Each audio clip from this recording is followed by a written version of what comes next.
So it is now my great pleasure to reintroduce you to Mark. Mark was moderating yesterday, so some of you might recognize him. Mark used to be the communications director at the IOC, so he knows a thing about comms, but he's actually going to talk to us about a specific initiative which JTA, who he now works for, are promoting. So welcome to the stage. I'm not sure if it's necessarily an initiative that we're promoting. I think that could possibly be interpreted the wrong way, given the context.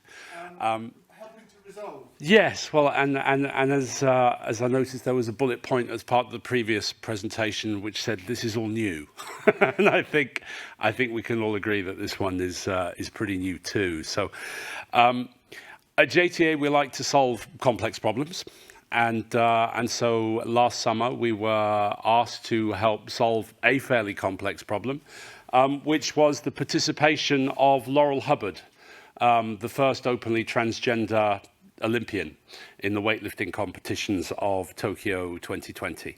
And so we worked with the International Weightlifting Federation to develop and implement their transgender and DSD policy, and then to manage all of the communications around her participation throughout the Games, which I have to say was a fascinating experience, and never in the history of the Olympic Games have they had to turn away 300 journalists from the venue because they had reached capacity. Normally it's something where you get maybe 10 journalists rocking up, and we had to shut the doors at 200. So it was really interesting from that perspective. So I think it's important to really start out by saying that compassion is a really key element, and understanding is a really key element. So before I even go into any slides, it's I think, important that we try and make this a judgment-free zone where everybody can feel safe to express whatever opinion they might wish to express. So with that in mind, I'll just take you through a couple of the different considerations in this pretty difficult, pretty controversial area. So, simple question: how many sexes are there? Can anybody give me an answer? No? I mean, most people would say there are two, male and female. But is this necessarily the case? We've discovered that, in fact, it's not as simple as that binary: men have this biology, women have this biology, and there are only two different kinds of biology. We've discovered that, in fact, in at least 1 in 1,000 cases, there are different sex disorders. And so probably the best known DSD athlete would be Castor. And Castor is the one who, huge long cases at CAS, massive amount of work had to be done by World Athletics in developing a policy around Castor, and it became the single most important question around the regulations of athletics for a really long time, and took a lot of their energy. And so if you're an international federation, yes, it may only be one athlete. It may be no athletes at all, but you need a policy in case an athlete might be coming. So you have to be fairly attentive in order to make sure that you're using your resources correctly. And in the case of World Athletics, well, it took a vast amount of resources to resolve everything, and a huge amount of media attention. You'll have noticed earlier I started out with that trick question of how many sexes are there. This is a helpful document by the Scientific American of how to determine different sexes, right? So you've got classic men, all right, typical biological male all the way over on this side, and you've got typical biological women all the way over on that side. But oh look, there's quite something of a range in between. And so, in Castor's case, you had an athlete who presented as a woman, but had, instead of having XX chromosomes, had XY chromosomes and a very elevated testosterone level. And why do we, this is from the Scientific American, and you can find it. You can find it on their blog site. Although I'm sure this will be shared with you afterwards. I hope it'll be shared. Andy, is it being shared afterwards? It will be shared. Andy says it's being shared afterwards. So, why do we? Ben Nichols, up at the top, going to ask you a question. Did someone get a microphone up to that man at the top, former spokesman for WADA? Ben, why do we test athletes for testosterone? Yeah, this is working. Thank you, Mark, for putting me on the spot. Well, it could be performance enhancing in certain sports is the simple answer to that, and give people what most would consider an unfair advantage. There you go. So that's why we test for testosterone amongst normal athletes. So of course, if we have this understanding that testosterone can provide an unfair advantage, we have to now consider individuals whose specific biologies may mean that they produce more testosterone, for example, than a typical biological female all the way over on that side. But it's also important to remember the context around all of this. And here we're going to why we need to develop policies.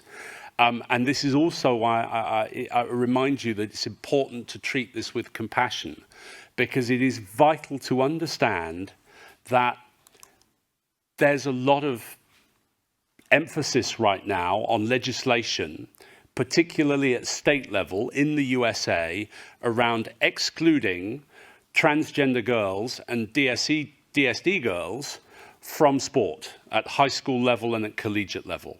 So the state of Ohio last week passed a bill that essentially brings in the opportunity for anybody, whether it be a parent, whether it be another competitor, anybody, to say, I don't believe that athlete is a typical biological female. And what that then triggers is, according to the law in Ohio, is then a mandatory inspection of genitalia, mandatory hormone testing, mandatory disclosure of medical records, and a huge undertaking, and massively invasive. And it's important to understand, there are 320,000 kids who play high school sport in Ohio, and they're aware of one transgender athlete.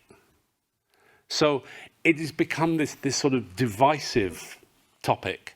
And it's important for sports that are really based fundamentally around fairness and not politics to consider that when they're being drawn into this whole debate in this whole area, what is the approach that we should be taking here?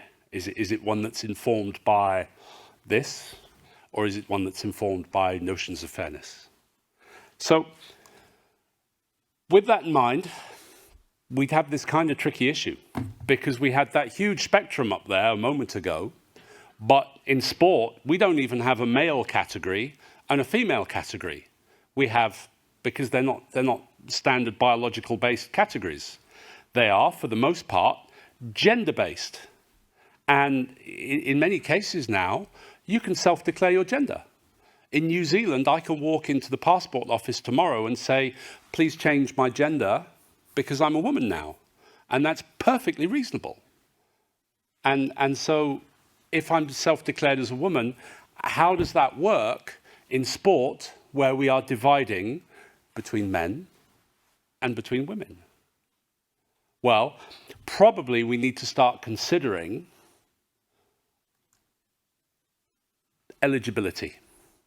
And we need to look at those eligibility requirements. And just as we say that an eligibility requirement to compete in either category is that you have that fair level of hormones in your body that we look at through anti-doping.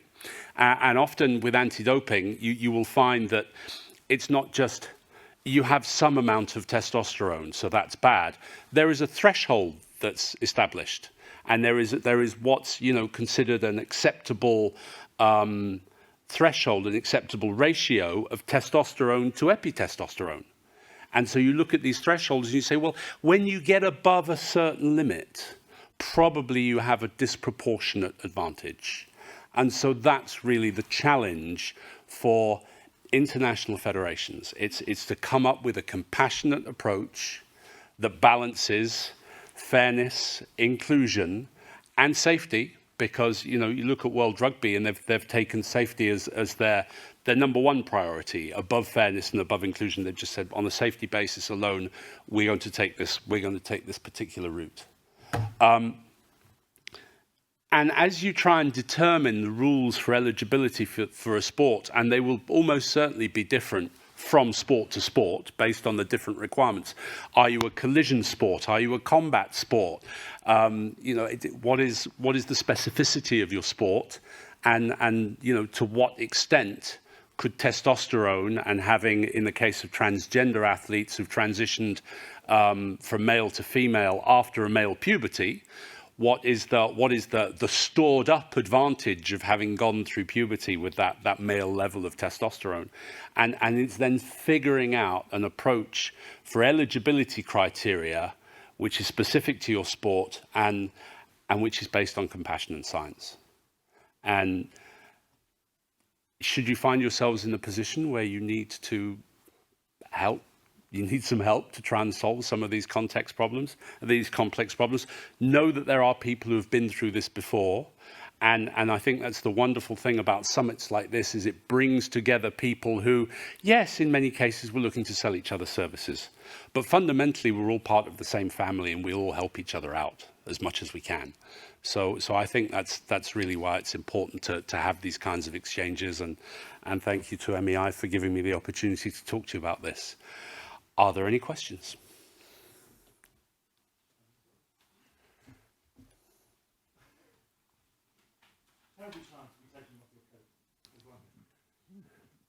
Hi, hello. I'm Jem Saville from Orange Sports Forum. So couldn't this, so I see that the sports federations are very accepting of all the transgender athletes and whatnot. Could this not be abused by male athletes seeking for an advantage over women in women's leagues by simply claiming transgender? Well, and that is why you need to have these eligibility requirements, so that you can say with your hand on your heart that we have looked at this particular case and we feel that there's not a disproportionate level of advantage. Now, the IOC has a very interesting framework for all of this, which I would encourage you all to read. They published it in November last year after doing a vast amount of work. And they said that probably it may be unfair to go in with a simple assumption that you must have a competitive advantage, because we know that there is a range of competitive advantage in elite sport, right? You look at even a 10,000 meter race on the track at the Olympic Games. They don't all finish at the same time, right? So we know that there's a range, and it's now a question of understanding if an athlete might have a disproportionate level of advantage. So it's probably best not to just assume an advantage, but to look at it carefully, and probably to, I don't buy into the thesis that there's some country out there that is secretly preparing to, build an army of athletes that are suddenly going to go through male puberty and transition to women's just so that they can win a bunch of medals. I really don't buy into it. Okay. All right, thank you. So the absolute truth is that we could spend the rest of the afternoon discussing this. It's so fascinating, so contentious. There are so many nuances to the whole thing. But yeah. Mark, thank you so much. Thank you. And obviously, my email address is mark@jta.sport. So if any of you are interested in following up on this conversation, then please feel free. Thank you very much. Cheers, Andy.